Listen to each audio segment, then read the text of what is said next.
The wedding invitation sat on my kitchen counter for 3 days before I could bring myself to open it. Gold embossed edges, premium cardstock, and a photo of them looking blissfully in love. Christopher and Emily, soon to be husband and wife. Christopher, who was still legally my husband. Emily, my younger sister, who I had practically raised after our mother died. I'm Laura, and this is the story of how I watched my world collapse when the two people I trusted most betrayed me, and how I waited for the perfect moment to unleash the truth that would shatter their perfect facade. It all began 14 months ago. Christopher and I had been married for 7 years. Not perfect, but solid, or so I thought. We had built a life together, a beautiful home in the suburbs, successful careers, and plans to start a family. We were that couple friends envied, the ones who still held hands at dinner and surprised each other with thoughtful gifts. Our love story had begun in college, a chance meeting at a mutual friend's birthday party that turned into coffee dates, then dinner dates, then a whirlwind romance that had everyone around us commenting on our unmistakable chemistry. Christopher proposed after 2 years of dating, on a weekend trip to the coast, down on one knee at sunset with a vintage ring that had belonged to his grandmother. I cried when I said yes, certain I had found my forever person. Emily had always been close to us. After our mother's accident when she was just 16, she moved in with us. I became more than a sister. I was her guardian, her confidant, her support system. Christopher embraced her as family too, helping her with college applications, teaching her to drive, celebrating her achievements. We were a unit, the three of us, until we weren't. The first change was subtle. Christopher started working late more often. New project, he explained. Big client, lots of pressure. I believed him because we had always been honest with each other. When he began losing weight and buying new clothes, I complimented him.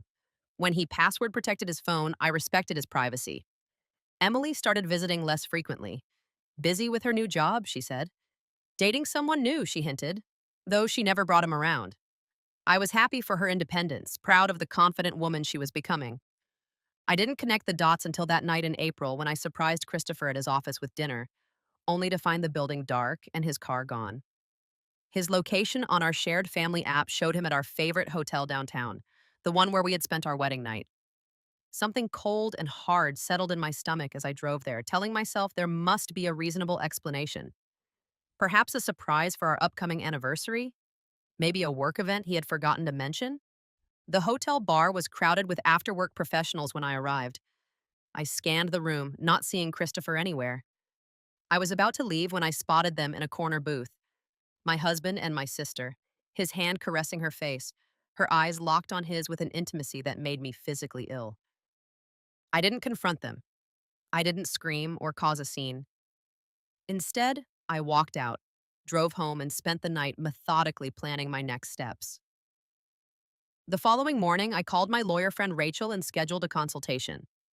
Then I started documenting everything: bank statements, property deeds, text messages, photos. If war was coming, I wanted to be armed. Rachel wasn't just any lawyer, she was the best family attorney in our city, known for her meticulous preparation and fierce advocacy. We had become friends years ago when we served together on a community fundraising committee. I'd attended her divorce 5 years earlier and watched how her ex husband's attorney had blindsided her with financial maneuvers she wasn't prepared for. After that experience, she'd changed specialties from corporate law to family law, determined to help others avoid the same pitfalls. Document everything, Rachel advised during our first official meeting in her sleek downtown office. Every conversation, every unusual expense, every unexplained absence. Courts appreciate evidence, not emotions. Christopher came home late that night with a generic excuse about work drinks. I smiled and asked about his day as if nothing had changed, as if I hadn't seen him with my sister, as if my heart wasn't splintering into a million pieces. That night, after he fell asleep, I lay awake beside him, studying the face I had loved for nearly a decade. How had we come to this? When had I stopped being enough? What secret language had developed between him and Emily that excluded me so completely? You deserve better than this, Rachel told me over coffee the next morning, sliding a folder of legal documents across the table. And we're going to make sure you get it. For the next 2 months, I lived a double life. On the surface, I was the same supportive wife I had always been. Underneath, I was gathering evidence, securing my financial future, and slowly disconnecting my life from his. I discovered offshore accounts he'd set up months earlier, credit card statements showing dinners, and hotel rooms when he claimed to be traveling for work. Text messages recovered from our shared cloud storage that told a story of calculated deception stretching back nearly 18 months. This didn't just happen, Rachel said grimly as we reviewed the evidence. This was planned, methodical. The depth of their betrayal became clearer with each discovery. They hadn't simply fallen into an affair, they had constructed an elaborate parallel reality while maintaining their roles in my life.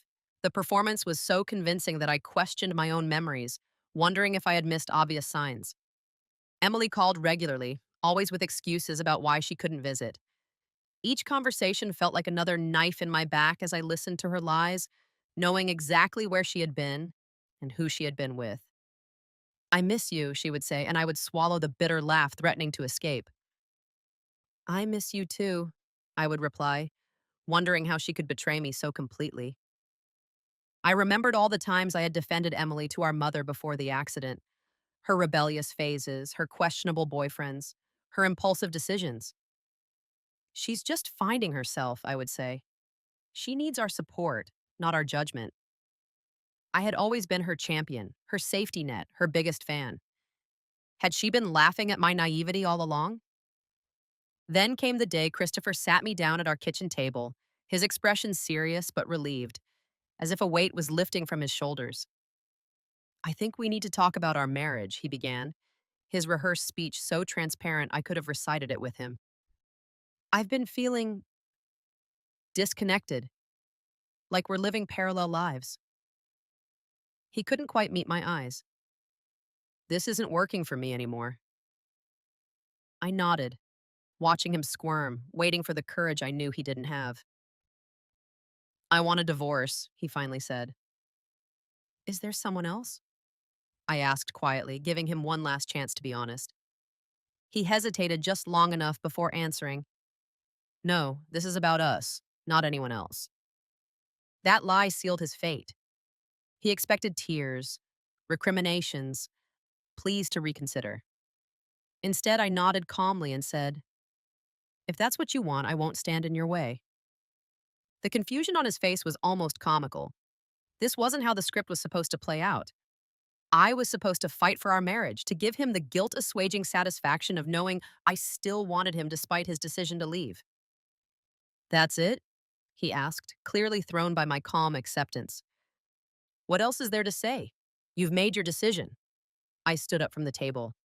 I'll contact a lawyer tomorrow. I thought we could handle this amicably, he said, recovering slightly, without getting lawyers involved right away. I looked at him then, really looked at him, and saw not the man I had loved but a stranger wearing his face. I think we're beyond amicable, don't you? The divorce proceedings began. Christopher seemed surprised by my efficiency, by how quickly I agreed to his terms, by my apparent lack of emotional response. He didn't know I had already secured copies of our financial records.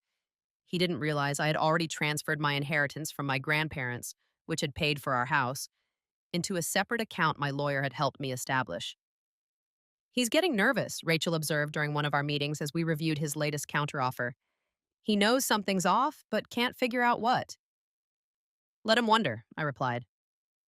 Throughout it all, Emily maintained her distance, sending occasional sympathetic texts about the divorce. I'm so sorry you're going through this, she wrote. Christopher was never good enough for you anyway. The audacity nearly made me laugh. 3 months after Christopher moved out, Emily called with news she could no longer hide. Laura, I need to tell you something. Her voice trembled with what I now recognize was not nervousness, but poorly concealed excitement. I've been seeing someone. It's getting serious. I let the silence stretch between us, wondering if she would actually say his name. It's it's Christopher, she finally admitted. It just happened. We never meant to hurt you. I closed my eyes, absorbing the performance. How long? I asked simply. What? How long have you been seeing my husband, Emily? It's not like that, she protested. It started after you two separated. Another lie. I had evidence of their affair dating back over a year, hotel receipts, photos from a private investigator, text messages retrieved from our cloud backup. I hope you'll understand someday, she continued when I didn't respond. We didn't choose this, but they had chosen. Every secret meeting, every lie, every betrayal was a choice. Are you happy? I asked instead. Yes, she whispered. I've never felt this way about anyone. Then I'm happy for you, I lied, matching her deception with my own. When I told Rachel about the conversation, she shook her head in disbelief. The nerve of some people. At least now it's all in the open. Not quite all, I replied, thinking of the fertility test Christopher had insisted we keep private, supposedly to spare his pride. The divorce finalized 4 months later. Christopher got his freedom, and I got the house, a generous settlement, and most importantly, I kept my evidence. Rachel had negotiated brilliantly, leveraging Christopher's desire for a quick resolution and his fear of public embarrassment. He doesn't want anyone knowing about Emily yet, she had explained. Use that.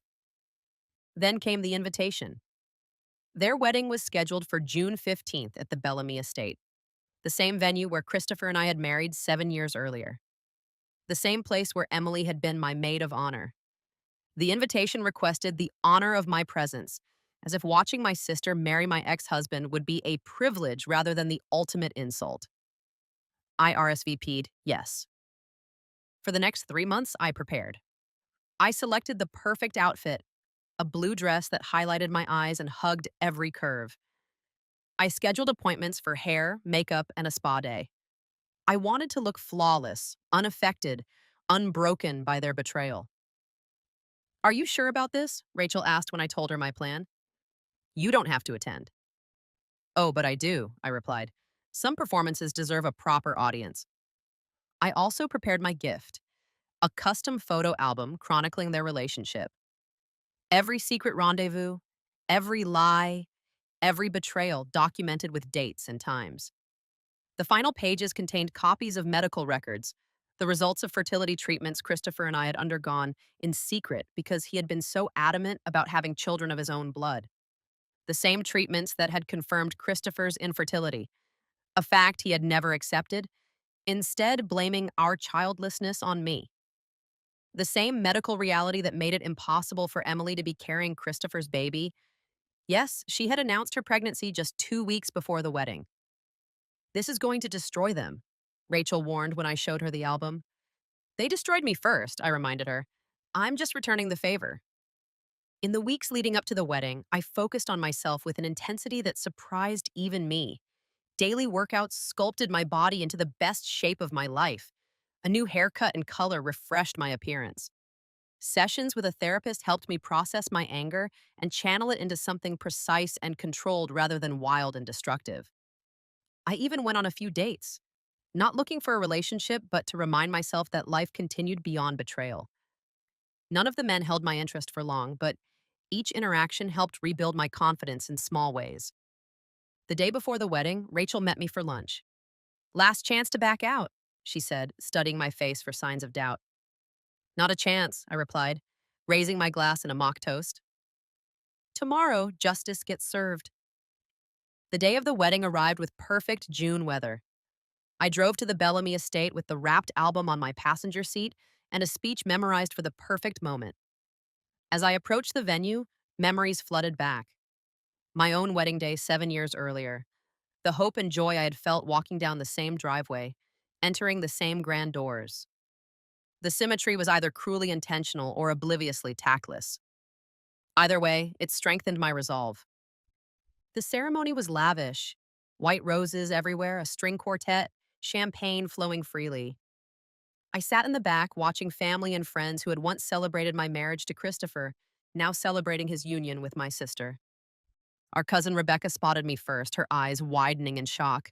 She hurried over, wedding program clutched tightly in her hand. Aha! Laura, I can't believe you're here, she whispered, glancing nervously toward the front where the wedding party was gathering. Are you okay? Never better, I assured her with a smile that made her take a small step back. Emily looked beautiful in her gown, her small baby bump just visible. Christopher beamed with pride as she walked down the aisle on our father's arm. I wondered if our father knew the truth, or if he had believed their sanitized version of events. The irony wasn't lost on me. The same man who had lectured me about commitment when Christopher and I had gone through a rough patch in our third year of marriage was now proudly giving away his younger daughter to the same man. The narrative they must have sold him would be fascinating to hear. The minister asked if anyone had reason to object to this union. I remained silent, smiling slightly. My moment would come later. After the ceremony, I mingled at the reception, accepting condolences disguised as compliments. You're so brave to be here. You look amazing. Living well is the best revenge. I could never be this mature about my ex. I smiled and thanked them, counting down the minutes.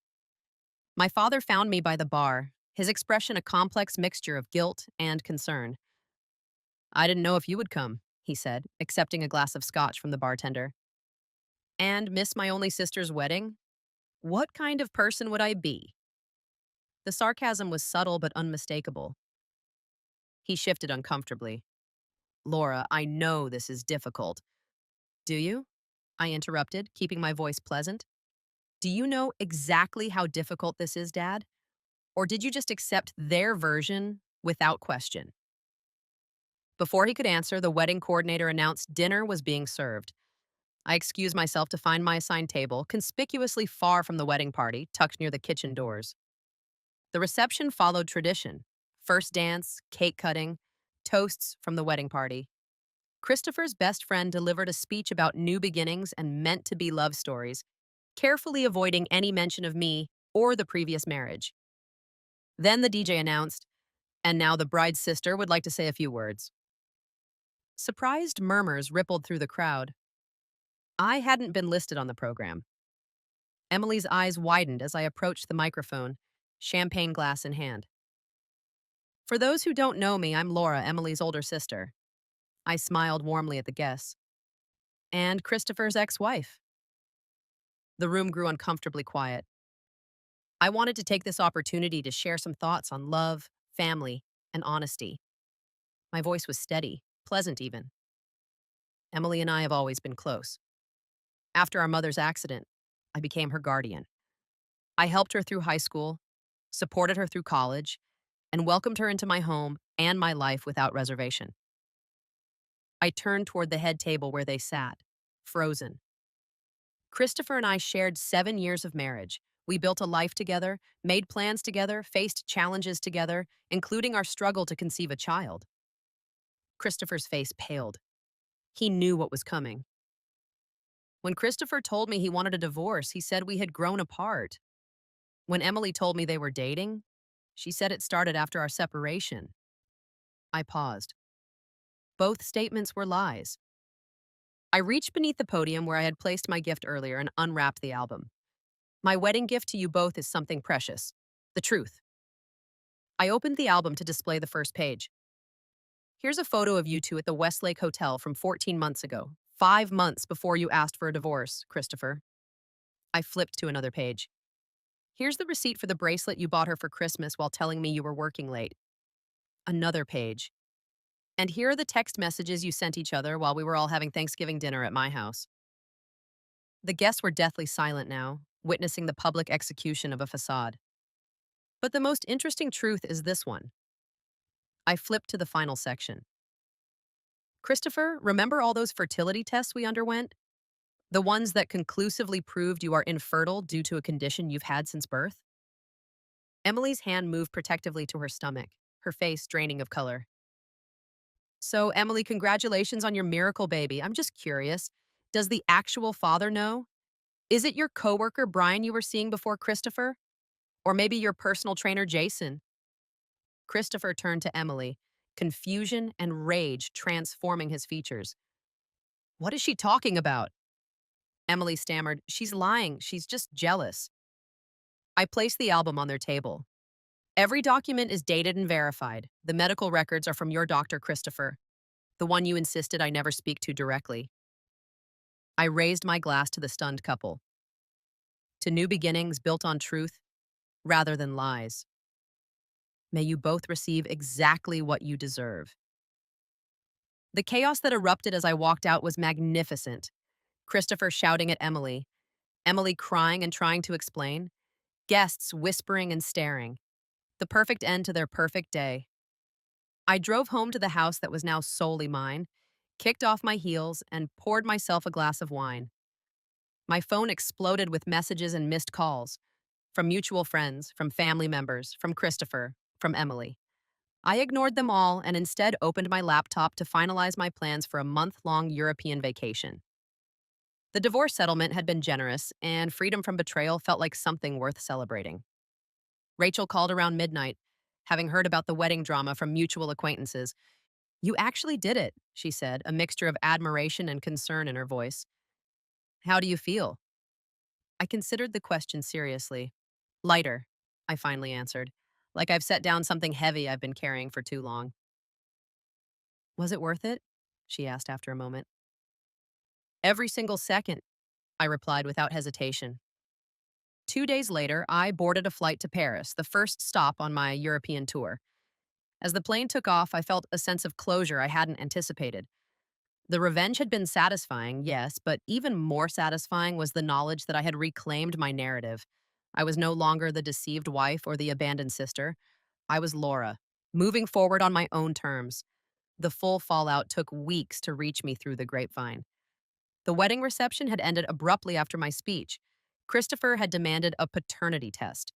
Emily had confessed to a one time mistake with her ex boyfriend just before she and Christopher became official.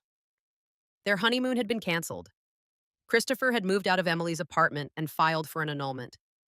My father had cut off contact with Emily after learning the extent of her deception, not just her betrayal of me, but her manipulation of him, with lies about how her relationship with Christopher had developed. Rachel kept me updated with occasional texts. C moved out of E's place yesterday. Your dad is asking for your contact info. Should I give it to him? E's story is changing daily. Now she's claiming C manipulated her. I responded to Rachel but ignored all other attempts at communication. The space and distance allowed me to process my emotions without the constant pressure of managing others' reactions. In Venice, I met an interesting photographer who showed me the hidden parts of the city tourists rarely see. In Florence, I spent hours in art museums, rediscovering a passion for painting I had abandoned years ago. In a small coastal town in Greece, I rented a villa for 2 weeks and did nothing but swim, read, and sleep. Healing activities I hadn't realized I needed so desperately. When I returned from Europe, the world had shifted slightly on its axis. Friends who had maintained careful neutrality during the divorce now reached out with explicit support. Family members who had been fooled by Emily's innocent act apologized for not seeing through it sooner. I sold the house in the suburbs, too many memories, too much of our past life embedded in its walls, and purchased a modern apartment downtown, closer to my office, and the vibrant center of the city I had always loved, but Christopher had deemed too noisy. 6 months later, I received divorce papers in the mail. Not mine this time, but Christopher and Emily's. Their marriage had lasted exactly 57 days. On a cool fall evening, I met Rachel for dinner to catch up. She had just won a major case and was celebrating with good wine and better company. Did you hear? She asked, refilling our glasses. Christopher moved to Seattle last month. Complete fresh start. I nodded. The news didn't affect me the way I might have expected a year ago. And Emily? Rachel's expression softened slightly. Not doing so well. She's moved back in with your father temporarily. The pregnancy is progressing, but she hesitated. But what? The paternity test confirmed what you already knew. It's not Christopher's baby. I took a sip of wine, letting the information settle. Whose is it? Brian from her office, apparently. He's married with 3 kids already and wants nothing to do with it. I felt a flicker of something. Not quite sympathy, but recognition of the complex mess Emily had created for herself. The sister who had once depended on me for everything was now facing the consequences of her choices alone. I heard through mutual friends that Christopher had moved across the country for a fresh start. Emily had reached out multiple times, begging for forgiveness, claiming she had been manipulated by Christopher, that she had never meant to hurt me. I never responded. Her baby was born in January, a healthy boy with features that matched neither Christopher nor Emily. She named him after our father, perhaps hoping for reconciliation that never came. As for me, the betrayal changed me, made me more cautious, more self sufficient, more aware of the signs I had missed before. But it also freed me from a marriage that had been built on lies and a relationship with a sister who had never truly cared about my happiness. 1 year after the wedding, I received a letter from Christopher. He apologized for his betrayal, for his lies, for the ways he had hurt me. He wrote that losing me was the biggest mistake of his life, that he had never found the same connection with anyone else, that he now understood what he had thrown away. I read the letter twice, then filed it away with the evidence I had collected. Another trophy of sorts, but not one that brought me any satisfaction. On the anniversary of my own wedding, what would have been our 9th year together, I met with Rachel for our now traditional dinner. I've been thinking about starting my own consulting firm, I told her as we shared dessert, using my experience in marketing to help small businesses. That sounds perfect for you, she agreed. You've always been great at seeing the big picture and connecting dots others miss. Speaking of connecting dots, I said, I ran into Christopher's brother last week. Rachel raised an eyebrow. How was that? Surprisingly normal. He asked how I was doing, mentioned Christopher is engaged again. That was fast, Rachel observed. Do you care? I considered the question honestly. No, I finally answered. That chapter is completely closed for me. Some people ask if I regret my actions at the wedding. If I could go back, would I have chosen a less public form of revenge? Would I have simply walked away and let them live in their bubble of deceit? The answer is always no. True healing doesn't come from silence. It doesn't come from playing the victim or the martyr. It comes from standing in your truth, from refusing to participate in other people's narratives about your life. Emily still tries to contact me on birthdays and holidays. Christopher occasionally sends emails about mundane things, perhaps testing the waters for forgiveness.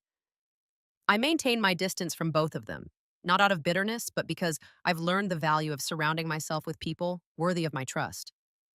The woman I was before would have forgiven them, would have accepted their excuses, would have carried the burden of maintaining family harmony. The woman I am now knows better. 3 years after that fateful wedding day, my life has transformed completely. My consulting business has expanded to 3 cities. I've published a book on marketing strategies for entrepreneurs, and I've found joy in relationships, both romantic and platonic, built on authentic connections. I've even cautiously rebuilt a relationship with my father, who spent months proving he understood the depth of his own unwitting complicity in Emily's deception.